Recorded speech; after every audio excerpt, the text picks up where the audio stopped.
The scorching sun hung mercilessly in the cloudless sky as Yale Weston rode into the dusty town of Opal, Arizona Territory, 1873.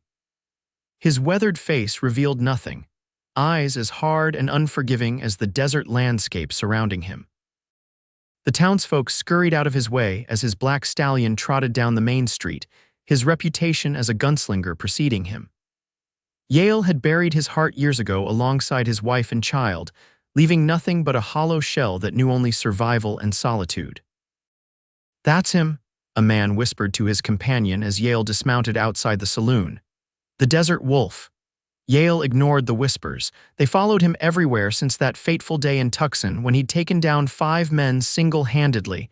He didn't care for the reputation or the fear it brought. He cared for nothing at all. The saloon fell silent as he pushed through the batwing doors. His spurs jingled against the wooden floor, the only sound in the room as he made his way to the bar. "Whiskey," he said, his voice rough from disuse. The bartender hurried to comply, hands trembling slightly as he poured. "You planning on staying long in Opal, mister?" the bartender asked, sliding the glass across the counter. Yale downed the whiskey in one swallow, the burn doing nothing to thaw the ice in his veins. Long enough.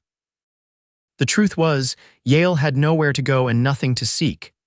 After 5 years of drifting from town to town, taking whatever work came his way, mostly hunting down men with prices on their heads, he'd grown weary. Opal was just another stop, another place to rest before moving on. Room available. Yale asked, placing a coin on the counter, "Up at the boarding house. Mrs. Peterson runs a tight ship, but she's fair." With a nod, Yale stepped back into the relentless Arizona heat. The boarding house sat at the end of the street, a 2-story building with a neat porch and curtained windows. As he approached, he noticed a wagon pulling up, loaded with trunks and crates. A woman climbed down, dressed in a practical traveling outfit, her dark hair pinned neatly beneath a modest hat. Yale paid her no mind. Women held no interest for him anymore, not since Sarah. Not since the fever took her and their son away, leaving him alone with nothing but the vast emptiness of the frontier and the gun at his hip. The next morning dawned hot and cloudless, same as every day in this God-forsaken territory. Yale sat on the boarding house porch, cleaning his Colt revolver with methodical precision. The weapon was perhaps the only thing he truly cared for anymore. It was reliable, uncomplicated, and kept him alive. "Excuse me, sir." He looked up, irritated at the interruption. It was the woman from yesterday, standing before him in a simple blue dress. Up close, he could see her eyes were the color of the sky just before a storm, a deep, intense blue. "Madam," he acknowledged curtly, hoping she'd move on. "I'm Violet Lawson," she said, undeterred by his cold demeanor. "I'm looking for someone who might help me transport some supplies out to my property. Mrs. Peterson suggested I ask you." Yale returned to cleaning his gun. "Not interested." "I can pay well," she continued. $5 for a day's work." He almost laughed. "I'm not a pack mule, madam." "No, you're a man with a gun and a horse who looks like he could use $5, she replied evenly. "My land is half a day's ride from town. I need to move building supplies and provisions." Something in her tone made him look up again. There was steel beneath her polite words, determination that reminded him of Sarah. The thought brought a fresh wave of pain. Find someone else. "I've tried. The men in this town seem reluctant to work for a woman alone." She held his gaze without flinching. "Mrs. Peterson says you're passing through. I'm offering honest work." Yale holstered his gun and stood, towering over her. Most people stepped back when he rose to his full height, but Violet Lawson held her ground.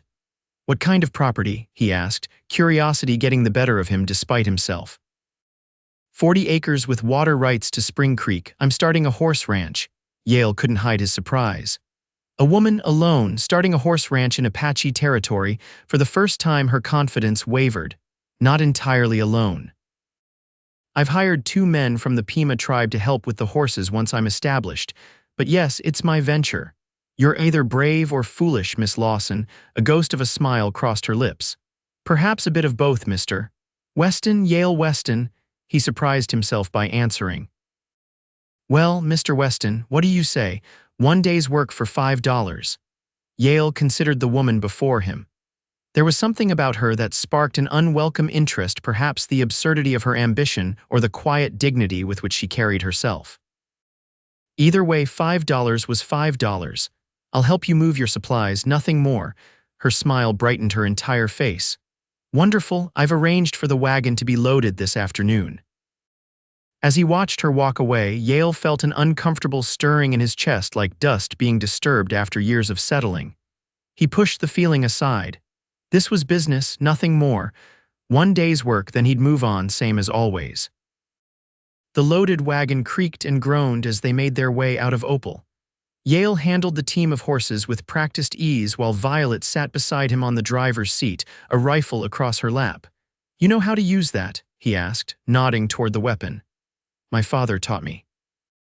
"I'm a fair shot." She patted the rifle. "Haven't had to use it yet, but it's foolish to travel unarmed in these parts."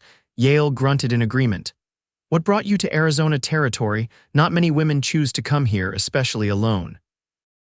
Violet was quiet for a moment, her eyes scanning the horizon. "Freedom, I suppose. Back east, a woman's options are limited. Out here, land is cheap and no one questions what I do as long as I keep to myself. There's a reason land is cheap out here. Apache is outlaws drought."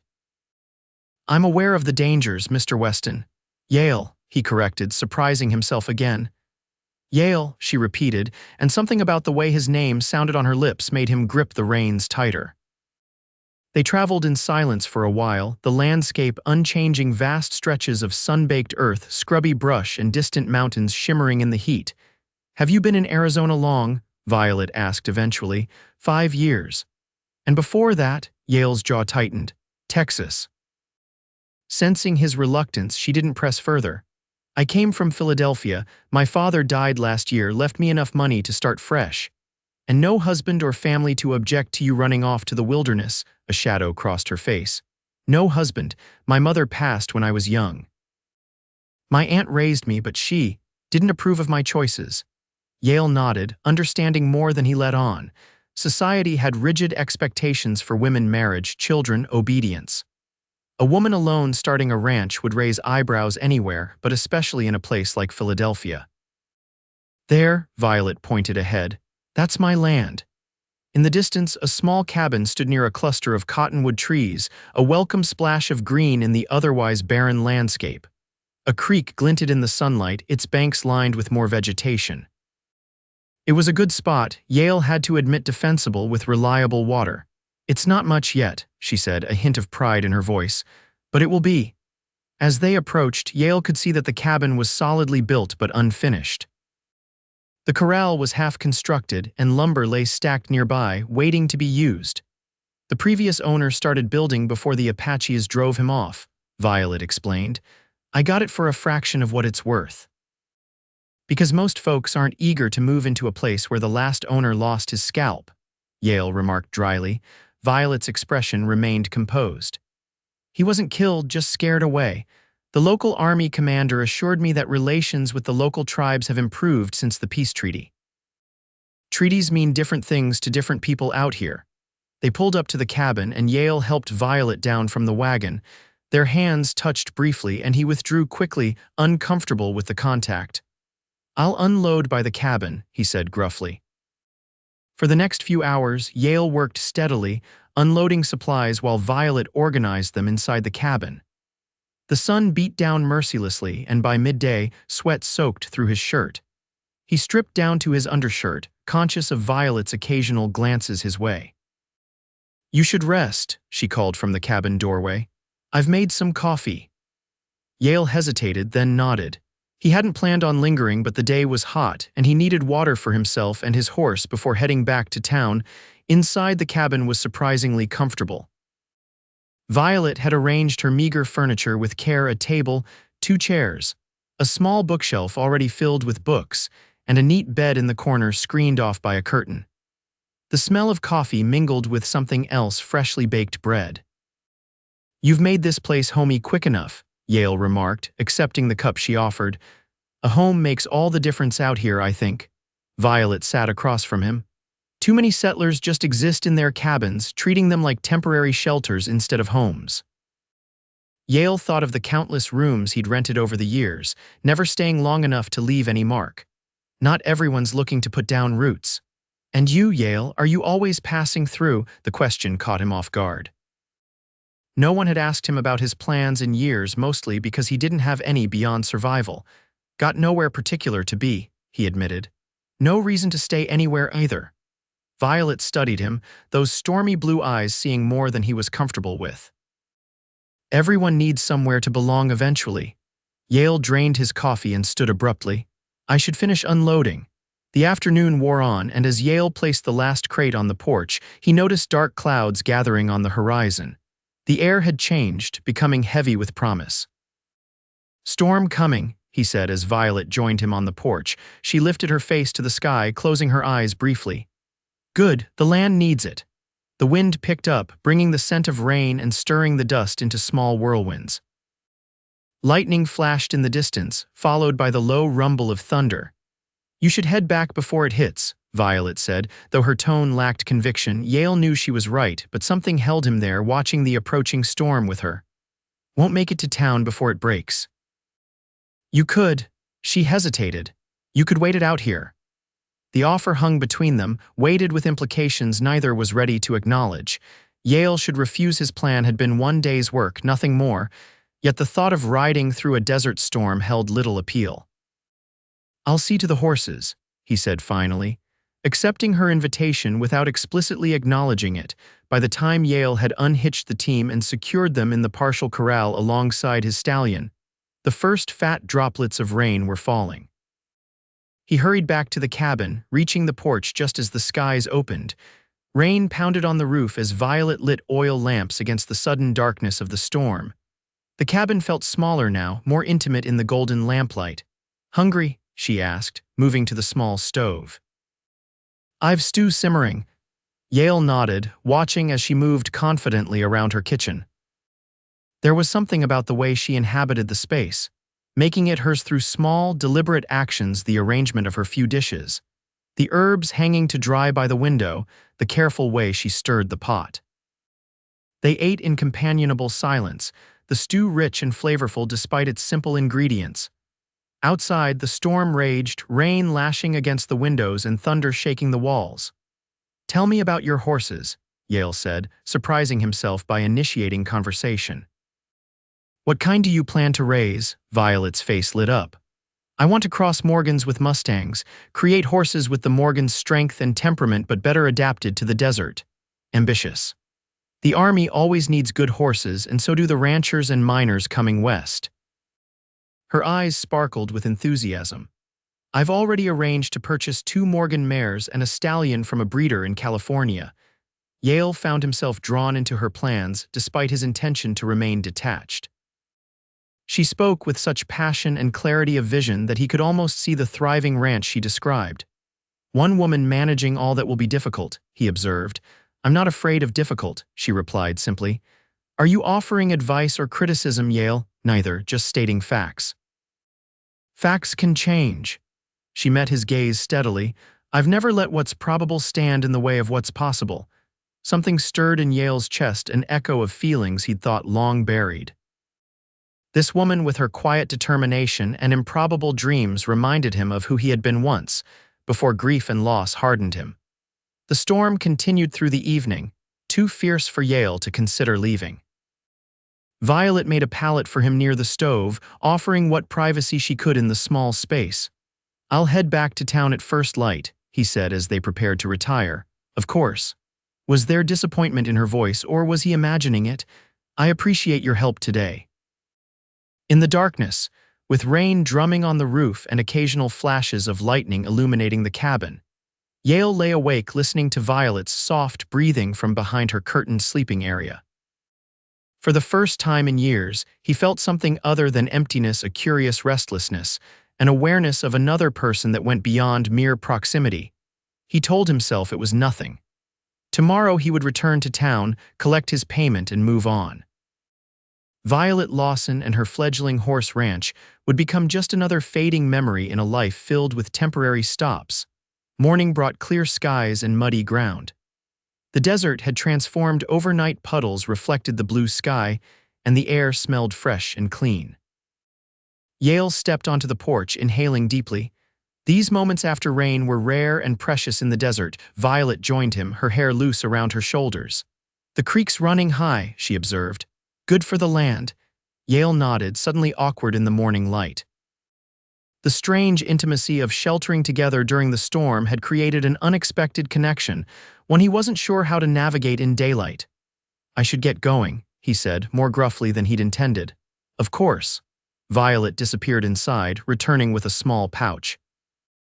Your payment, as promised. Their fingers brushed as she handed over the money, and Yale felt an electric jolt at the contact. He stepped back quickly, pocketing the coins without counting them, if you need more work done. The offer slipped out before he could stop it. Violet's eyes widened slightly. Are you offering to stay, Yale Weston? Just passing through, he said automatically, but I might be in town a few days. A smile curved her lips. I could use help finishing the corral before my horses arrive. The rate would be the same. Yale knew he should refuse. Getting involved, even for work, meant complications he'd avoided for years, and yet, I'll come by tomorrow, he heard himself say. The ride back to Opal gave Yale too much time to think. Why had he offered to return? $5 was decent pay, but he could make more hunting bounties. No, it wasn't about the money. Something about Violet Lawson had worked its way under his skin, her courage, her independence, the way she looked at the harsh desert and saw possibility instead of desolation. Yale returned to Violet's property the next day and the day after that. Together they finished the corral, repaired the roof where it leaked, and dug a deeper well. He told himself it was just work, but he found himself lingering longer each day, sharing meals and conversations that stretched into the evening. On the fourth day, as they sat on her porch watching the sunset paint the desert in gold and crimson, Violet asked the question he'd been dreading.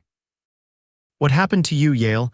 What made you the man you are now? He stared at the horizon, considering deflection or simply walking away, but something in the peaceful evening and Violet's patient presence broke through his defenses.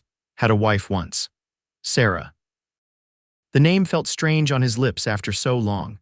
And a son, James. We had a small ranch in Texas, nothing fancy, but it was ours. Then the fever came through. He swallowed hard. Took them both in the same week. Violet's hand covered his where it rested on the porch railing. I'm sorry. Sold the ranch. Couldn't bear to stay. Been drifting ever since. Yale hadn't spoken of Sarah and James in years, had barely allowed himself to think of them. Yet sharing the burden with Violet didn't bring the expected pain. Instead, he felt a curious lightness. How long ago? She asked softly. 5 years. And you've been alone all that time. It wasn't a question, but he answered anyway. Seemed easier that way. Is it? Easier? Yale looked at their hands, her small but strong over his weathered one. Used to think so. They sat in silence as darkness fell, neither moving to light a lamp. In the growing night, with stars appearing overhead and the distant yip of coyotes, Yale felt something crack inside him like ice breaking up on a river after a long winter. I should go, he said finally, withdrawing his hand. You could stay, Violet replied, her voice steady despite the weight of what she was offering. Yale stood, torn between desire and fear. Not tonight. He rode back to town with his thoughts in turmoil. Violet was awakening feelings he'd thought dead and buried: hope, connection, desire. It terrified him. Caring for someone meant risking loss, and he'd sworn never to endure that pain again. The next morning, Yale saddled his horse early, intending to leave Opal and Violet Lawson behind. He'd already lingered too long, allowed himself to become too involved. Better to cut ties now before what? Before he cared too much. It might already be too late. He was checking his saddlebags when the commotion started in the street, shouting, the pound of running feet. Yale emerged from the stable to see a rider galloping into town, his horse lathered and heaving. Apache raid, the man shouted. They hit the Coleman place at dawn, headed south toward Spring Creek. Yale's blood froze. Spring Creek, Violet's property, lay directly in their path. Without conscious thought, he swung onto his horse and spurred it toward the south road, riding harder than he had in years. The desert blurred around him as his stallion ate up the miles, foam flecking its dark coat. Yale's mind raced with images of what he might find the cabin burning. Violet. No, he couldn't think about that. He had to reach her in time. As he crested the rise overlooking her property, Yale pulled up sharply. 3 riders circled the cabin, Apache warriors, their faces painted for war. Smoke rose from the corral where they'd set fire to the hay bales. Yale couldn't see Violet, but a flash and crack from a cabin window told him she was inside, defending herself. Drawing his revolver, Yale spurred his horse forward. The Apache warriors turned at his approach, raising their weapons. Yale fired twice, dropping one warrior from his pony. The others split up, circling to flank him. A bullet whizzed past his ear as he charged toward the cabin. Yale fired again, striking the second warrior in the shoulder. The man wheeled his pony away, retreating. The third warrior launched a final attack, racing straight at Yale with a war cry. Yale's shot caught him in the chest, tumbling him from his horse. "Violet," Yale shouted as he reached the cabin. "It's Yale." The door flung open and Violet stood there, rifle in hand, her face smudged with soot but otherwise unharmed. Relief flooded through Yale, so intense it nearly knocked him from his saddle. "They came at dawn," she said, her voice remarkably steady. "I managed to hold them off, but they set fire to the hay." Yale dismounted and pulled her into his arms without thinking, holding her tightly against his chest. She was alive. Nothing else mattered in that moment. "Are you hurt?" he asked, drawing back to look at her. "No, scared, but unharmed." Her eyes widened as she looked past him. "Yale." He spun around to see the wounded warrior he'd shot in the shoulder rising up with a knife. Yale drew and fired in one fluid motion, the warrior falling back dead. "We need to put out that fire before it spreads," Violet said, already moving toward the well. Together they formed a bucket brigade, passing water from the well to the burning hay. The flames had spread to part of the corral, but they managed to contain it before it reached the cabin. By the time they extinguished the last embers, both were exhausted and smoke-stained. Yale watched as Violet surveyed the damage half the corral destroyed, her hay supply gone, 3 dead Apache warriors on her property. Most women would be hysterical or already fleeing back to civilization. Violet simply pushed her hair from her face and began planning repairs. "We should bury them," she said, nodding toward the bodies, "away from the creek." "Their companions might come back," Yale warned, "all the more reason not to leave them here." She met his gaze steadily. "I won't disrespect the dead, even enemies." Yale nodded, understanding. Together they dug graves on a rise overlooking the property, placing the warriors' weapons with them as custom dictated. It was hard work under the hot sun, but Violet worked alongside him without complaint. As they returned to the cabin, Yale realized he'd made a decision without consciously thinking about it. He wasn't leaving, not today, not while Violet might still be in danger. "I'm staying tonight," he told her as they washed up at the pump. "Those warriors might have friends nearby." Violet didn't argue. "We should repair the corral tomorrow. My horses are due to arrive in 3 days." "Your horses?" Yale was incredulous. "After what just happened?" "What just happened is precisely why I need to continue," she said firmly. "If I run at the first sign of trouble, what was the point of coming here at all?" Yale stared at her, amazement mixing with frustration. "You could have been killed, but I wasn't, thanks in part to you." She placed a hand on his arm. "I'm not naive, Yale, I know the risks. But I believe this land is worth fighting for, worth building something on."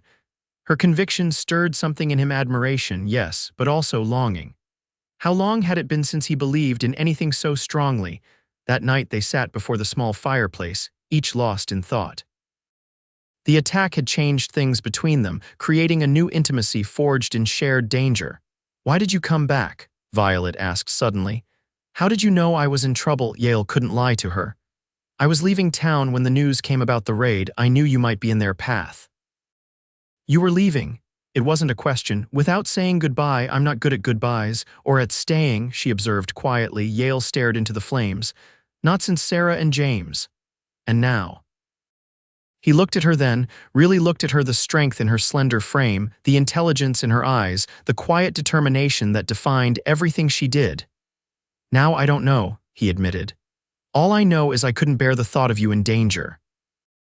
Violet moved closer to him on the small bench they shared. "Perhaps that's enough to know for now." When she leaned her head against his shoulder, Yale didn't pull away. Instead, he tentatively placed his arm around her, drawing her closer. They sat that way until the fire burned low, neither speaking but communicating volumes in their shared silence. The next week passed in a blur of activity.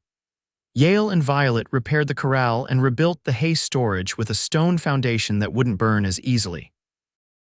They dug firing positions around the cabin and installed shutters that could be closed and secured during an attack.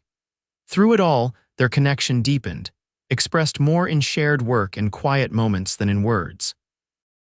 When Violet's horses arrived, two elegant Morgan mares and a powerful stallion Yale helped settle them into their new home. The animals were nervous after the long journey, but Violet's gentle handling soon calmed them. "They're magnificent," Yale said, watching her lead the stallion around the corral. The animal pranced proudly, his coat gleaming in the sunlight. "He's called Thunder," Violet said, patting the horse's neck. "The mares are Penny and Grace." Yale leaned on the corral fence, struck by how right Violet looked with the horses, how at home she seemed despite the hardships she'd faced. In that moment, he could see the future she envisioned: the ranch thriving, more horses in the corral, the land yielding to her careful stewardship. And he could see himself there with her. The realization should have sent him running. Instead, it settled in his chest with surprising weight and certainty. For the first time in 5 years, Yale Weston was thinking beyond the next day or week. He was imagining a future. That evening, as they sat on the porch watching the horses in the corral, Yale finally found the courage to speak what had been growing in his heart. "I've been thinking about staying," he said quietly. "Not just a few more days, staying." Violet turned to him, her expression carefully neutral despite the hope that flickered in her eyes. "As a hired hand," Yale took her hand, marveling at how natural it felt now. "As more than that, if you'll have me." "I would have you as whatever you're willing to be, Yale Weston," she replied softly.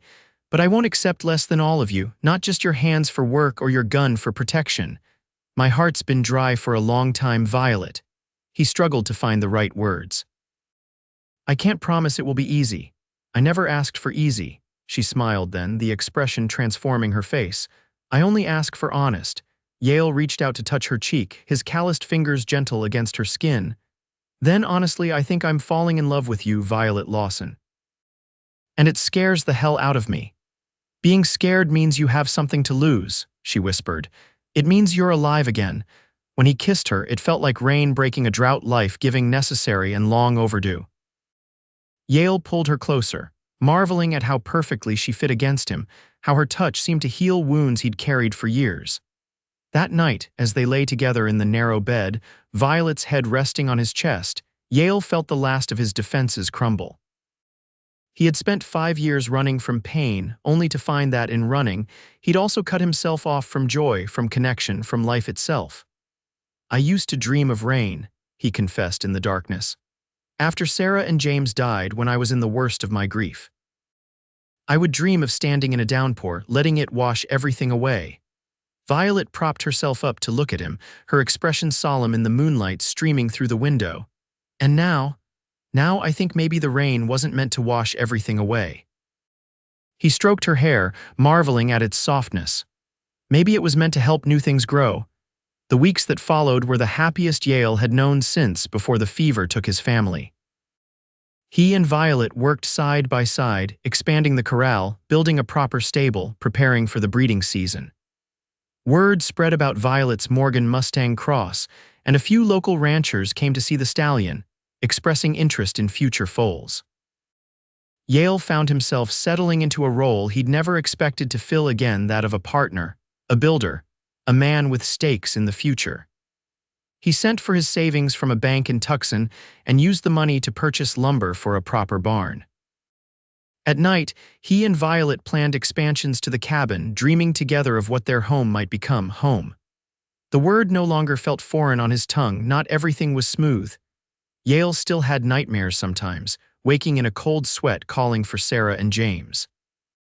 On those nights, Violet would hold him until the ghosts retreated, never demanding he forget them, but helping him find a way to honor their memory without being consumed by loss. And there were dangers. Another band of Apache warriors passed near their property, but this time Yale rode out to meet them, offering trade instead of threats. To Violet's surprise, he spoke enough of their language to communicate, having learned it during his years on the frontier. "Where did you learn to speak Apache?" she asked when he returned. "From an old scout who saved my life once," Yale explained. "Figured I owed it to him to learn something of his people beyond how to track them." This was the new pattern of their life, each day revealing another layer of the person they'd chosen to love, each challenge faced together strengthening their bond. When autumn came to the desert, bringing cooler nights and golden light, Yale took Violet into Opal. They had business at the general store ordering supplies for the winter, but Yale had another purpose as well. While Violet discussed feed prices with the shopkeeper, Yale approached the jewelry case where a few modest rings were displayed. "That one," he said, pointing to a simple gold band with a small sapphire. It reminded him of Violet's eyes during a storm. That evening, as they sat on their porch watching the sunset paint the desert in fire, Yale knelt before her. "I never thought I'd love again," he said, his voice rough with emotion. "Never thought I'd find home again. You brought the rain back to my life, Violet. Will you marry me?" Tears shimmered in her eyes as she took his face in her hands. "Yes," she whispered. 1,000 times yes." They were married in Opal the following week, a simple ceremony with the local judge officiating and a few townsfolk as witnesses. Violet wore a blue dress that matched her sapphire ring, and Yale wore a new shirt she'd insisted on buying him for the occasion. As they rode back to their ranch that evening, husband and wife, a cloud bank rolled in from the mountains, unusual for that time of year. "Look," Violet said, pointing to the darkening sky, "rain's coming." Yale pulled his horse alongside hers, reaching over to take her hand. "Seems fitting," he said with a smile. That night, as rain drummed on their roof, they lay entwined in their bed, planning their future together. They would expand the horse breeding operation, perhaps add cattle later. The cabin would grow into a proper ranch house, with rooms for children, their children, a possibility Yale now embraced rather than feared. "I want to name our first son James," Violet said softly, "to honor your firstborn." Yale's throat tightened with emotion. "And if it's a girl?" "Sarah," she replied simply, "if that's all right with you." He pulled her closer, overwhelmed by her understanding. "What did I do to deserve you?" "You opened your heart again," she said. "That takes more courage than facing any outlaw or Apache warrior." As winter gave way to spring, their ranch flourished. The first foals born of Thunder and the Morgan mares showed exactly the qualities Violet had hoped for: strong, intelligent animals with the Morgan's solid build, but adapted to desert conditions. Buyers began coming from as far as Tucson and Phoenix, drawn by the growing reputation of Lawson Weston horses. Yale built a nursery onto their cabin, preparing for another new life. Violet's pregnancy had been confirmed by the doctor in Opal. And though Yale couldn't help but worry, remembering the dangers of childbirth that had threatened Sarah, he chose hope over fear. One evening, as they sat on their expanded porch watching a spring storm roll across the desert, Violet took his hand and placed it on her swelling belly. "Feel that?" she asked as a tiny foot or hand pressed against his palm. "Strong like its father." Yale marveled at the miracle growing within her. "And stubborn like its mother," Violet laughed, the sound mixing with the distant thunder. "Our child will know love every day of its life," she said. "And it will know the stories of Sarah and James too. They'll be part of our family's history." Yale pulled her close, overwhelmed by gratitude. "You brought me back to life, Violet Weston. You made me believe in second chances." "We brought each other to life," she corrected gently. "I needed you as much as you needed me." The rain began to fall, gentle at first and then in earnest, drumming on the roof and bringing the scent of wet earth. Yale closed his eyes, savoring the moment, the woman in his arms, the child growing within her, the home they'd built together. His heart, once as dry as the desert, now overflowed with love and possibility. And as the rain transformed the parched land around them, bringing new growth and life, Yale Weston embraced his second chance at happiness with open arms and an open heart. Their son, James Thomas Weston, was born during a summer thunderstorm, his lusty cries joining the crash of thunder. Violet emerged from the ordeal tired but triumphant, and Yale felt his world expand once more to include this perfect, tiny being who bore his features but had Violet's determined spirit. As the years passed, their family and ranch grew together. A daughter, Sarah Elizabeth, joined them 2 years later, followed by another son, Michael, the year after that. The cabin expanded into a proper ranch house, and the original corral became part of a complex of paddocks, stables, and training rings. Lawson Weston horses became known throughout the territory for their quality and temperament, sought after by the army and private buyers alike. Yale never forgot his first family, but the pain of their loss transformed over time into a bittersweet remembrance. On the anniversary of their deaths, he and Violet would take the children to a special spot by the creek where they'd planted 2 cottonwood trees in memory of Sarah and James. They would tell stories, ensuring their memory lived on in this new family they'd created together. And each time the rain came to the desert, Yale would stand on his porch, watching the water bring life to the parched earth, grateful for the storm that had kept him at Violet's cabin that first night, and for the woman who had taught him that even the driest heart could bloom again, given enough love and patience.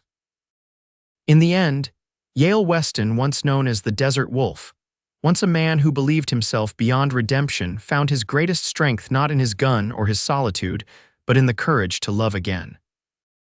And in that love, he found not just healing, but a joy deeper and more enduring than he had ever dared to imagine.